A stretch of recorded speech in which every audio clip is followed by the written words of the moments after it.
Hi guys, welcome back to my channel. For those of you new here, my name is Donna, and for those of you not new, thank you so much for continuing to come back and support my channel. I appreciate all of you so very much. I'm kind of giggling because I finished one video and I'm rolling it right into this video. I couldn't decide at the end of the video whether I was going to add this portion into that video or not, and I just remembered I didn't outro for that other video, so I'm gonna have to do an outro. So this is my brands that I would like to try in 2020. This is a follow-up to my recap of the brands that I wanted to try in 2019, in which you learned I was a giant failure at doing. So in my brands I wanted to try from 2019, there were 3 brands that carried forward into 2019. And in this video, there are also 3 brands from the 2019 lineup that are rolling into the 2020 lineup. But 2 of those brands have been on my list now for 3 years. So, well, will be 3 years at the end of this year. So if I don't try them by the end of this year, do not let me put them into my next year's video. I just think that it's ridiculous that I am going to have them on a list for another year. But I really do want to try these brands. But there are also brands that I know that are going to be super easy for me to try this year, because one of them came to Ulta, or I want a product so badly from them that I know that I will probably end up purchasing it at some point if I can get my hands on it. Alright, so the brands that I want to try in 2020, I have 10. Last year I had 10 plus a bonus one. Ended up trying 3. The year before that I had 10. I believe I ended up trying 5. This year I have 10. The 3 that are rolling into the 2020 list are Zoeva, Divina, and Melt. So Melt Cosmetics was new to my list last year. It was a cosmetic brand that I really got into because of the stacks. I really love the aesthetic of those, really love looking at them.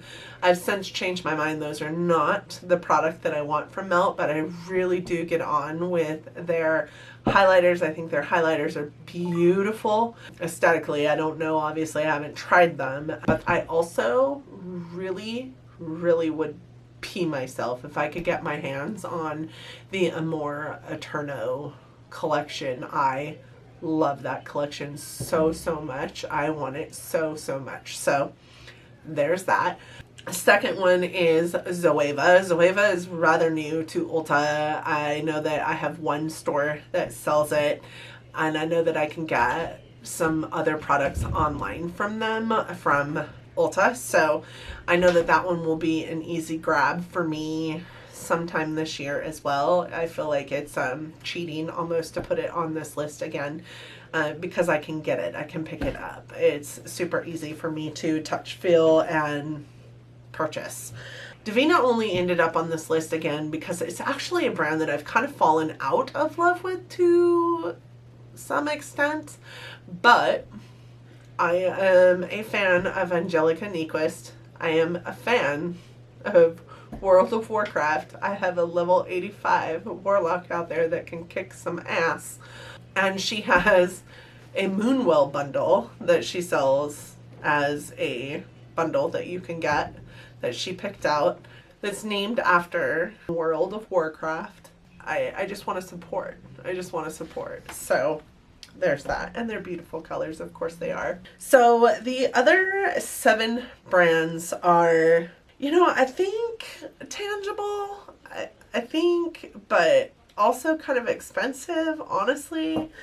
Nabla isn't so expensive, and honestly I think that this is also a brand that I'm not going to have a hard time purchasing from, because it is another sparked brand that we have brought to Ulta. So I know that there are some stores out there that are selling it. I also know I can pick it up online from my online store. I don't think I'm going to have a hard time with them. They are a brand I am interested in, mostly because of the highlighters that came out for the holiday season and because of Angelica.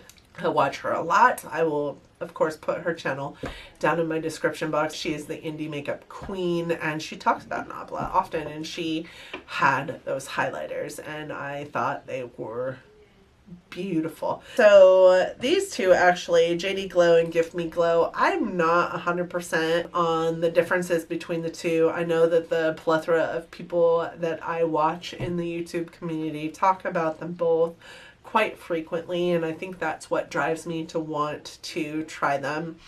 It's highlighters that have this moonbeam type appearance, and I think I've had this conversation before. I have more of a lit from within, medium glow look to me. I think that you can tell I'm wearing a highlighter, but not like glow from the gods highlight, and I want glow from the gods highlight. I want that so much, and I've heard that these two brands bring it, so I would love to just kind of get in there and look at some of their stuff. I also know that they have multi-chrome eyeshadows that are amazing, so I would love to get into those two brands. Another one is Cleona. Cleona Cosmetics. I've heard about this brand from the plethora of people I watch. Lauren May Beauty, Angelica Niequist, Hannah Louise Poston. All of those people have talked about their stained glass shadows. I've looked at them online. They are beautiful and I want them. But they're $10 a piece. And I put like 5 of them into a basket, and it was going to cost me something like $67 for 5 shadows, and I can't bring myself to spend that. So maybe this is probably a brand that won't be one that I absolutely get checked off my list by the end of the year because of the sheer cost of them. But oh my god, they're so pretty, and a girl can dream and I can want, and yes, they still intrigue me. So I don't know, maybe I'll purchase something else from them, but that's really what I want. A sustained glass. I don't need the whole collection either. Like, I just need like a couple staple shades. That's it. Kaja, the Kaja bento boxes. Now this comes strictly from Smoky Glow Hannah, because she loves the Kaja bento boxes, and I don't want the ones with the 2 mattes and the 1 shimmer. I want the 3 shimmer bento boxes, and there's 4 of them, I think, and they're not bad really in price. I think they're $21 a piece, but she swears up and down that those shimmers are just so amazing. I was in a Sephora, I looked at them, I felt of them, they feel good. I don't know that they're transformative, but I trust Hannah, so maybe they're transformative, maybe not, but I want to try one. $21 I don't think is bad, but $21 for 3 shadows, I have a hard time pulling the trigger on that. But maybe I'll get a 20% discount or something. That's still expensive, but maybe it'll make me feel better. I don't know. I need to get out of that mindset. So the last 2 are hugely online brands that I've never seen them in any stores. Let me know if they are sold in stores so I can look at them. But they are brands that, again, I have learned about just from being online, my online presence. I think one of them I want to try because I love the aesthetic of it, which is Inglot. I love the aesthetic of Inglot. I think that it's just simple and easy looking. I've heard that their shadows are amazing, but I have put together a palette, and it was going to cost me like $145 for this shadow palette. And again, I have to remember I don't need everything, right? But here's the problem with that. I guess there's not really a problem. It's a problem with how I think about it. If I'm going to purchase a palette and stick singles into the palette that is made specifically for the Inglot shadows, then I don't want to purchase a 2-pan palette and then another 2-pan palette and then another 2-pan palette. Like, I want to purchase a 20-pan palette. But then I want to fill it with 20 shades that are $8 a piece. And then it becomes a $145 palette, and I just think that that's ridiculous. ColourPop doesn't, they don't, yes, they sell their magnetic palettes, and yes, you can buy the singles that go in it. But like if you put together a create your own palette with ColourPop, you're not still paying, you know, $7 a piece or $6 a piece for each one of those shades. You're paying like $45 for the palette. Cool beans. I think that that is an amazing price. I would pay $45. I might even pay $55 for an Inkblot. Create your own palette. I'm not paying $145 for it. So, but I can just buy the shadows too, right? I can just buy the shadows because I have magnetic palettes that they can go into. So it's a problem with how I think. The other one is Lethal. Think about it the same way. Theirs is much, much cheaper, but there's also like 8 less shadows, right? I can get a regular palette from them, fill it with 12 shadows, call it good, but then it's $60 for 12 shadows. I think it's $57 or something like that for 12 shadows, and I don't know if I want to pay $57 for 12 shadows. So again, Donna, pick a couple. Pick a matte and a shimmer. Pick a matte, a shimmer, and a duochrome. Call it good. Put them into your own magnetic palette. Figure out whether you even like this stuff or not. There's that.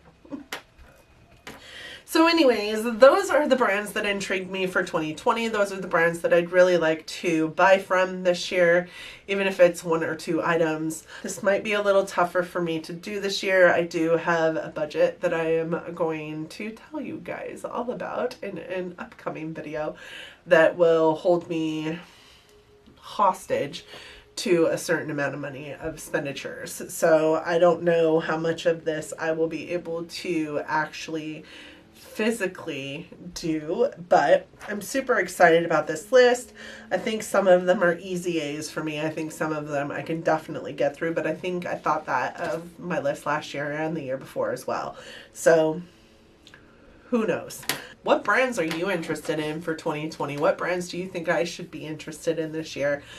What brands have you heard a lot about that you're super, super intrigued by, but you hardly hear anything about anymore? I would love to know those brands too. Thank you guys so much for joining me today. I hope that you enjoyed the video. If you did, I hope that you're considering giving it a big thumbs up. Really does help our channels out here in YouTube Nation. I also hope that you're considering subscribing to my channel before you go. I do upload content every Monday, Wednesday, and Friday, and I would love to see you guys down in the comments section. Have you along for my crazy ride here. Thank you again for joining me today, and until next time, bye guys.